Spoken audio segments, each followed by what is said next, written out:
కలియుగం 2045 సంవత్సరాంతానికల్లా అంతమవుతుందన్న వార్తలు వెలువడుతున్న నేపథ్యంలో దీనికి కారణం రామాయణ కాలం నాటి రాక్షసులేనని పలువురు అభిప్రాయపడుతున్నారు.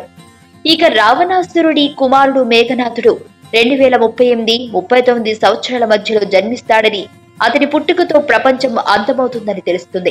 అలాగే రావణుడి మరో కుమారుడు ఇంద్రజిత్ కూడా జన్మించి కలియుగ అంతానికి కారణమవుతాడని అనుకుంటున్నారు. అయితే ఈ విషయాలను పాశ్చాత్య దేశాలు నమ్మకపోయినప్పటికీ పెరుగుతున్న జనాభా తగ్గుతున్న 2050 నాటికి ప్రపంచం అంతమైపోతుందని శాస్త్రవేత్తలు చెబుతున్నారు. హిందూ మతం ప్రకారం మనమిప్పుడు కలియుగంలోని చివరి పాదంలో ఉన్నామని, విపత్తు సంభవించి 2045 నాటికి ప్రపంచం అంతమవుతుందని రాసి ఉంది.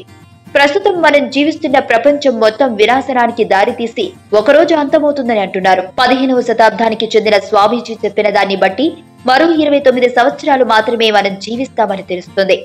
వేదాలు ప్రకారం కలియుగంలో నేరాలు పాపాలు ఎక్కువై 500 సంవత్సరాల్లో పూర్తవుతుందని తెలుస్తుంది. ఈ వినాశనం దక్షిణాసియాలోని ఈశాన్య ప్రాంతంలో ప్రారంభమవుతుందని చెప్పుకుంటున్నారు. 2038-2039 మధ్య రాహుత ప్రారంభమై మత కల్లోలాలు సంభవించి ఖండాల మధ్య అంతర్యుద్ధాలు ప్రారంభమవుతుందని తెలుస్తుంది.